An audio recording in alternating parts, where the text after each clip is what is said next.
Welcome back. Let's get into some business news now. Business owners in Soweto and Delmas say government needs to spend more on skills development to help grow the economy.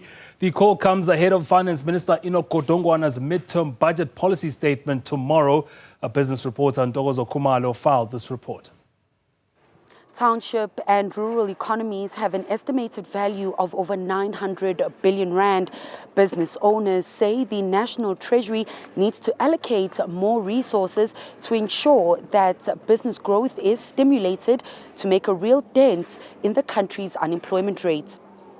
Nkemeleng Nkosi left her job in broadcasting 5 years ago to follow her passion. She launched Forbes Goddess Beauty Clinic in Soweto, offering clients the type of services they'd get in Sandton or Rosebank, but at a better price. It's always been in my blood. I've always loved beauty and everything that has to do with it. But then I just needed to specialize, find, a field within the industry that I'll specialize in.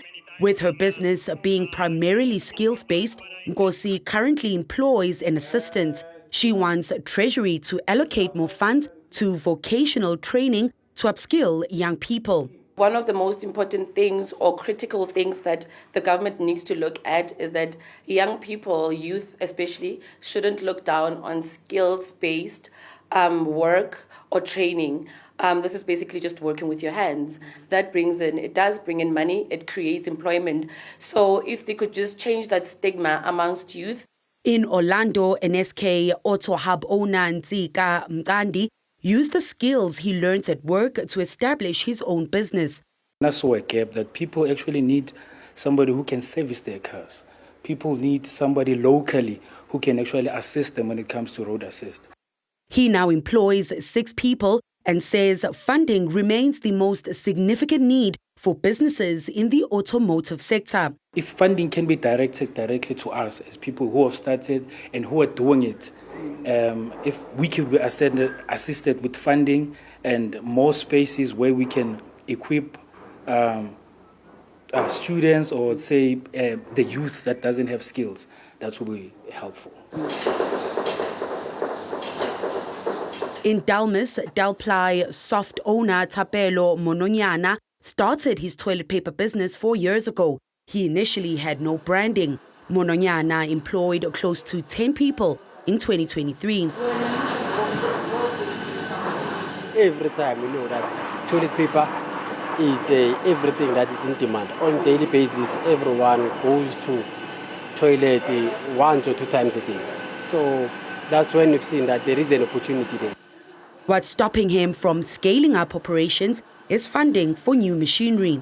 Currently, you can see we are using the smaller machine right now, and the capacity that the machine is producing doesn't allow us to go to that extent of even going outside Delmas.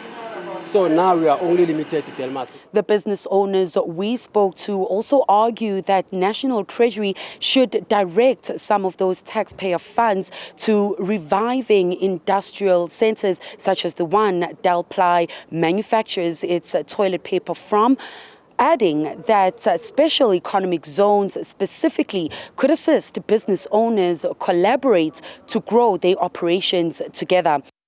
The president of the Township Economic Commission says it's time for government to step up. The first 30 years or the 3 decades, it was lobbying, advocating for township economy. That has been done. Now we're talking about implementation. We don't want to see budgets being reserved. We want budgets to really come into spaces like this. Finance Minister Enoch Godongwana will table the 2024 midterm budget policy statements in Parliament on Wednesday. For Newzroom Afrika on Channel 405, I'm Ntokozo Khumalo in Delmas, Mpumalanga.